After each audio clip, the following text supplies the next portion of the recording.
You're leading decarbonization, but the stakes for exceptional performance matter far beyond you and your team, far beyond today and this quarter. That's why John Dale and Alycia Diggs-Chavis are talking about the full scope of net zero work as it requires strengths and perspectives within, across, and beyond your organization. Join them to learn the power of collaboration and teaming, what the business gains, and how they create a foundation for everyone. First, John and Alycia will dive into the power of collaboration and teaming while keeping in mind that it's significant but not too much to manage.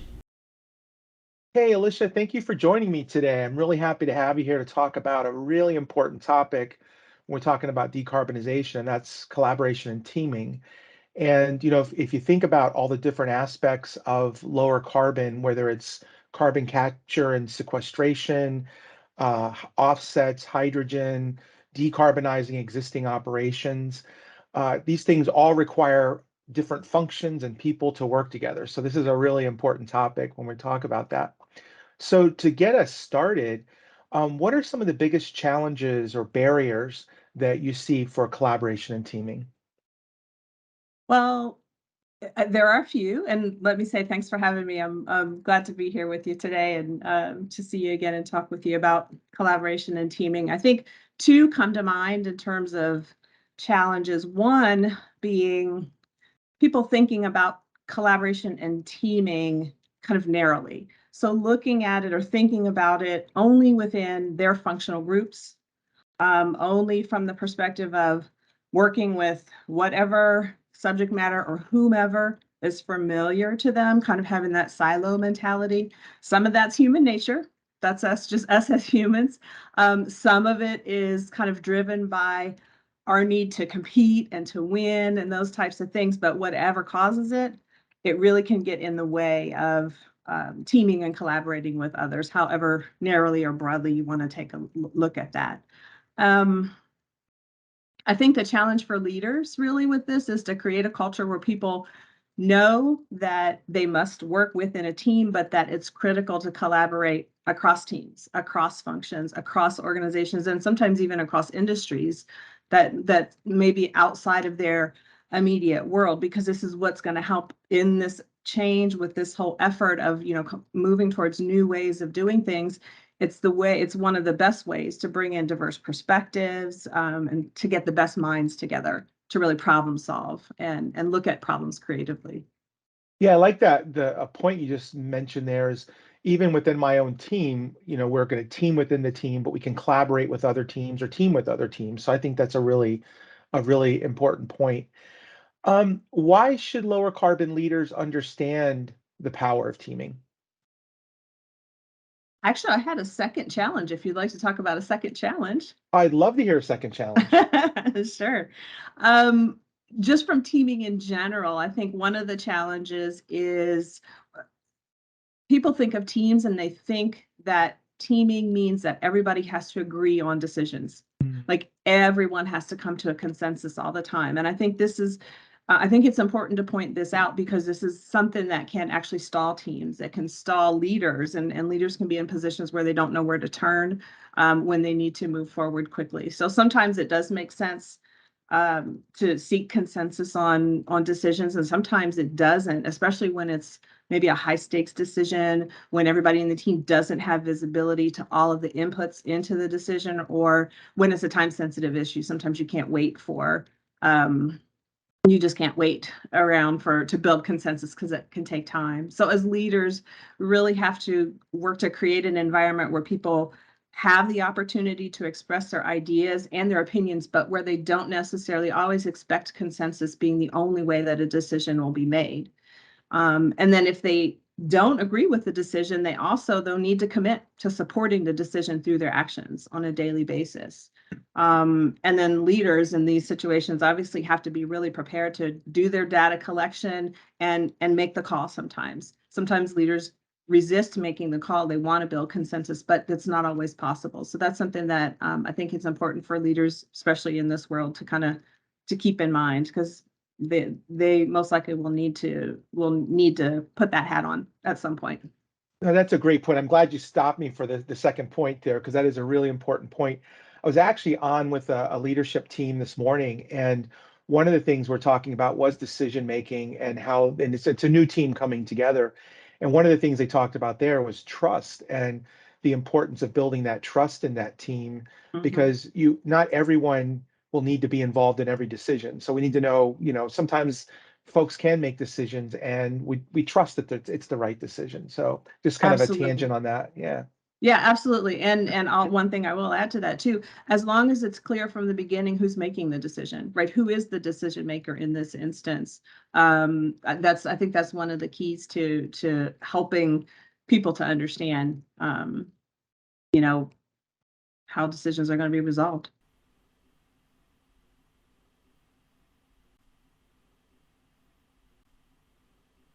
As John and Alycia discuss what the business gains from collaboration and teaming, let's think about what your team's capability looks like before their next big hurdle. So why should lower carbon leaders really understand teaming? You said it a little bit in the beginning. I think most lower carbon practitioners can't do what they need to do by themselves. They're in influencer roles, right? And so they have to get results through other people. So teaming for them is going to be key. And the biggest advantage, I think, to teaming is really when teaming has become the culture of an organization, meaning that it's not just a go-to when they need to accomplish a specific goal or they have a hard problem to solve.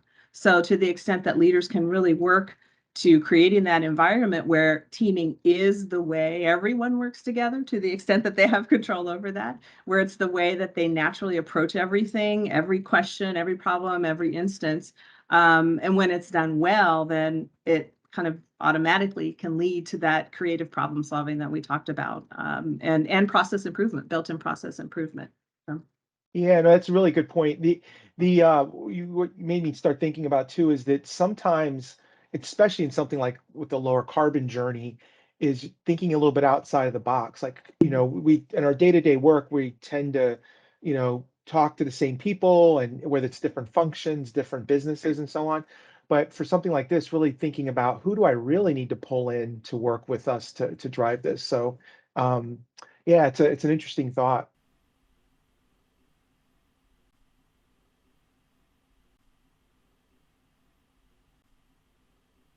Finally, John and Alycia will approach collaboration and teaming as a foundation for everyone. Make it strong by accepting two sets of to-dos. So what would be one or two, three things you would recommend to leaders to get started with teaming? yeah, great question. I think right off the bat, the first thing is really to get clear on what the vision is for the team. So what is the team doing? Why are they doing it? What are the benefits to doing this? Kind of essentially what's the team needing to accomplish that they can't maybe do through regular channels. And once that's solidified in their heads and their minds, the leader and other leaders in the group need to be able to really articulate it succinctly and authentically. So really from your own personal perspective as a leader, what does this work mean to you? What are you doing and why? In your own words, not a PowerPoint slide, but in your own words. Because that's going to be critical for you to really, as part of you making the case maybe for resources that you need to do the work that you're charged with doing. It's going to be key in maybe recruiting team members for you and stakeholdering, soliciting collaborators.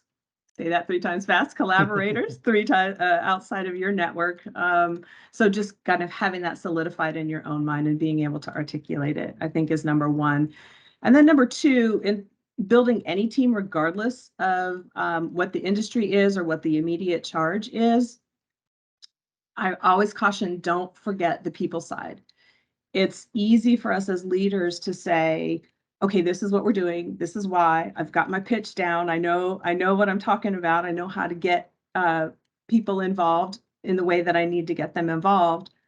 And then we'll naturally move to putting in place all of the systems and the processes and everything that, kind of the day-to-day things that need to happen. But sometimes what we forget about is that environment piece that we talked a little bit about before, and really engaging the team members in actually creating that environment. So for leaders, being very purposeful about tapping into the team members to define the behaviors needed from everyone in the team that will get them to their goals, and behaviors that they can commit to on a daily basis to get to those goals. That also includes talking about the F word, feedback, right? How do we, how will everybody in the team provide feedback to each other, up, down, sideways, on how well those behaviors are actually showing up on a day-to-day basis? But involving your team members in that whole process is key from the very beginning to start creating that environment that you want eventually towards high performance. That's great. So the vision, the right behaviors, and getting folks engaged. Great.